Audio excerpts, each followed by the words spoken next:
اللہ نے ہم کو ایمان کی دولت عطا فرمائی ہے.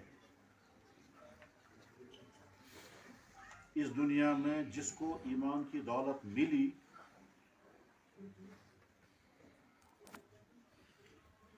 وہ سب سے زیادہ خوش قسمت انسان ہے. اور اگر کسی کو ایمان کی دولت نہیں ہے،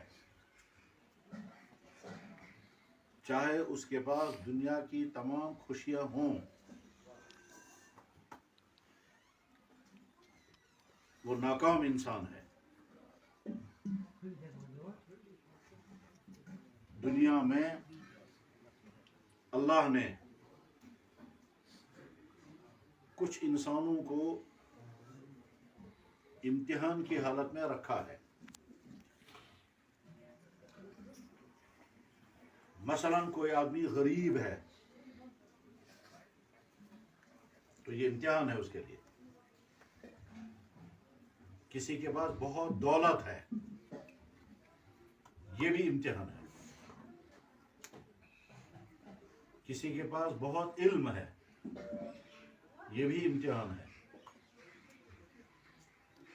کسی کے پاس بہت خوبصورتی ہے، یہ بھی امتحان ہے.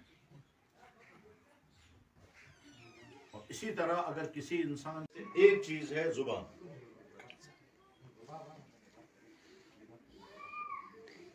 جو ایمان والا بھائی بول نہیں سکتا، اس کا مطلب اس کی زبان سے کبھی گناہ ہوگا ہی نہیں. تو ایک چیز تو اس کو حاصل ہے. سمجھ میں آتا ہے؟ جو آدمی بول نہیں سکتا،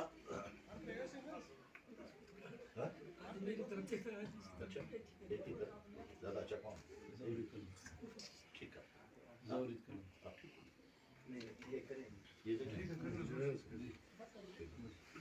اللہ کے نبی صلی اللہ علیہ وسلم نے فرمایا،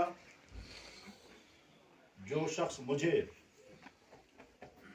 دو چیزوں کی گارنٹی دے گا کہ میں ان کا غلط استعمال نہیں کروں گا،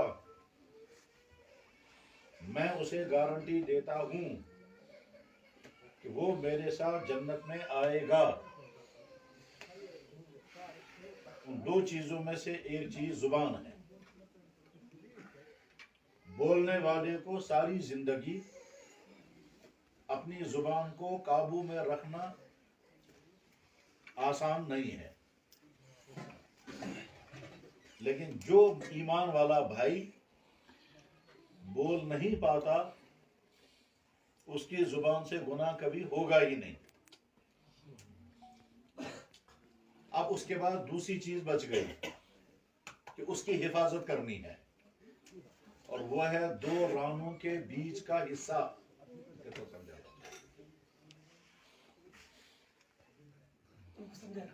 سمجھا گیا؟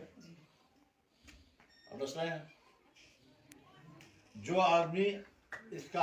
آدمی اور دونوں رانوں کے بیچ کے حصے کا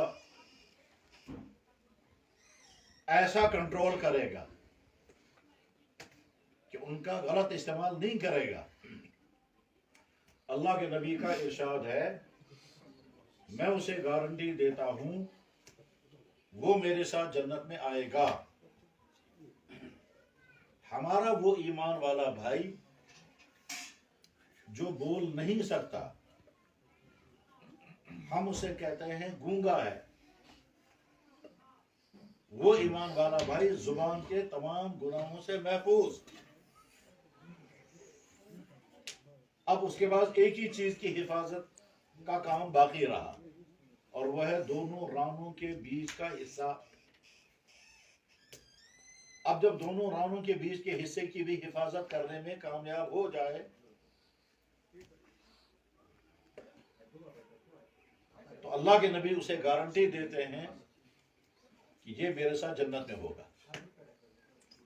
حدیث مبارک کے الفاظ اس میں ہیں، اس طرح سے ہیں، قال رسول اللہ صلی اللہ علیہ وسلم من یضمن لی ما بین لحییہ وما بین فخذیہ اضمن له الجنہ جو مجھے ضمانت دے گا، جو مجھے گارنٹی دے گا اس چیز کی جو دونوں جبڑوں کے بیچ میں ہے، دونوں دانتوں کے بیچ میں ہے، اور اس چیز کی گارنٹی دے گا جو دو رانوں کے بیچ میں ہے.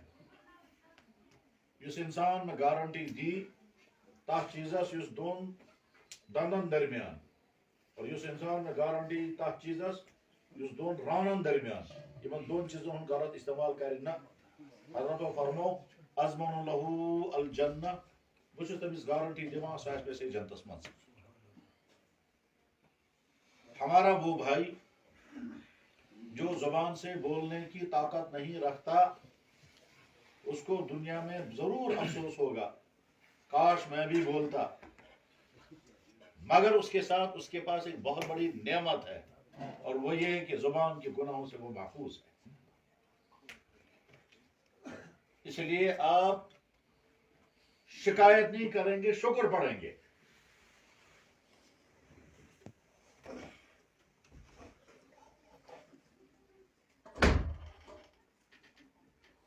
اللہ کے نبی کی خدمت میں ایک شخص نے سوال کیا، یا رسول اللہ مجھے نصیحت فرمائیے. اللہ کے نبی علیہ السلام نے زبان پکڑ کر فرمایا اس کی حفاظت کرو.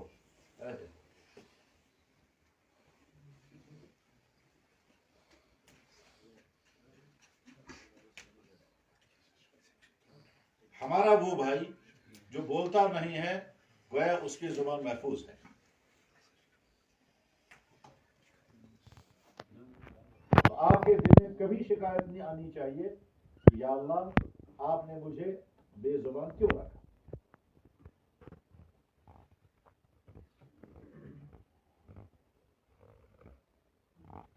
مگر ایمان کی یہ کیفیت تب پیدا ہوگی جب ایمان کے راستے میں چلیں گے.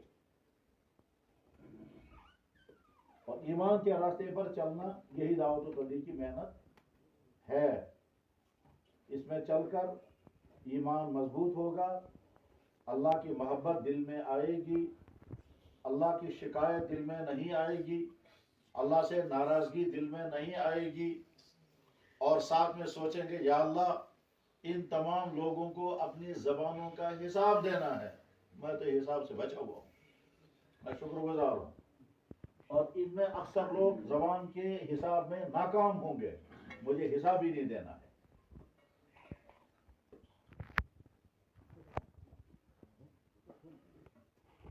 پھر یہ کہنا ہے اے اللہ ایک چیز سے تو میں محفوظ ہوں، زبان کی غلطی نہیں.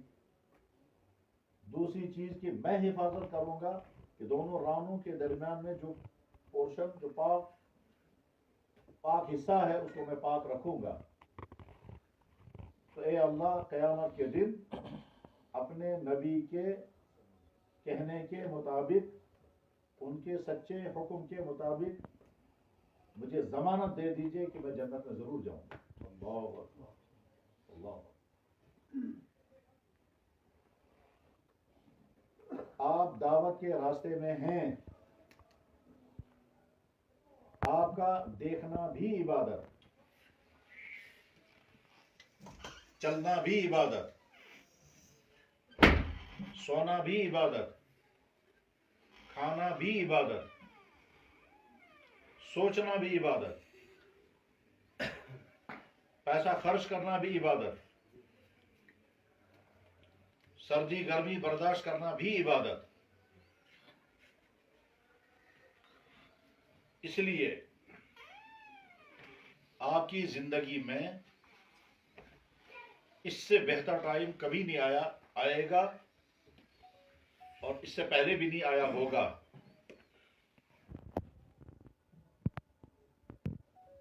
ہاں جب آپ اللہ کے راستے میں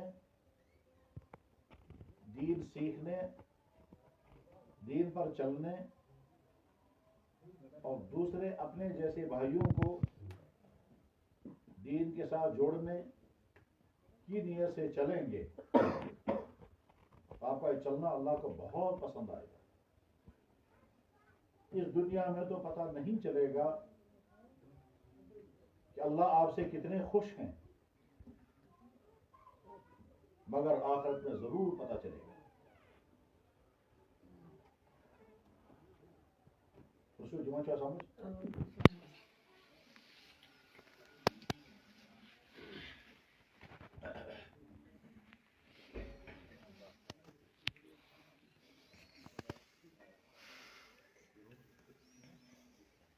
جو آدمی زبان سے نہیں بول سکتا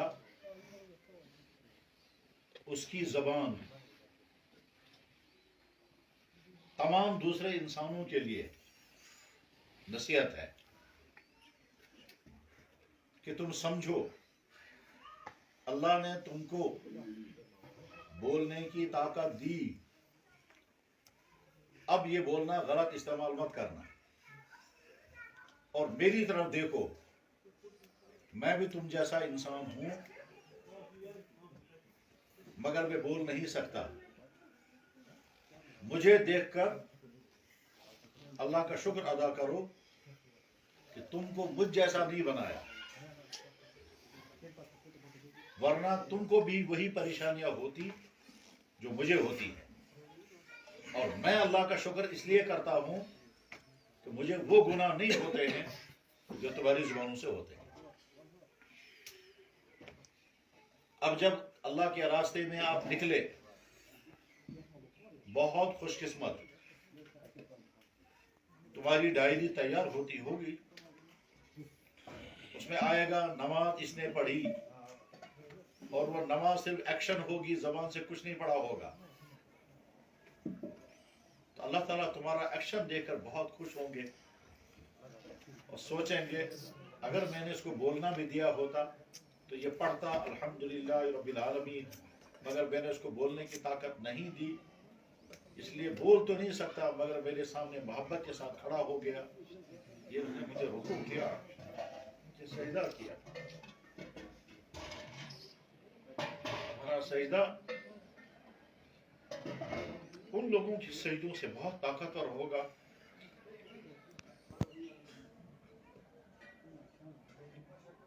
جو اپنا سر زمین پر رکھ کر سبحان ربی العظیم پڑھتے ہوں گے، مگر تم اپنا سر زمین پر جب رکھتے ہو تو تم کچھ نہیں پڑھ پاتے ہو گے. تم کو دل میں خیال آتا ہوگا اگر ہم بھی کچھ پڑھتے تو اللہ کو زیادہ پسند آتے، مگر نہیں، تمہارا یہ خیال کہ میں پڑھ نہیں سکتا ہوں یہ بھی اللہ کو بہت پسند ہے.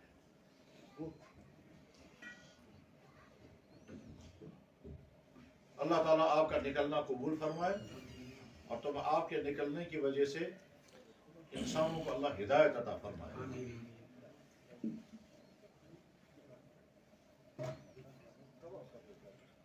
دوسری دعا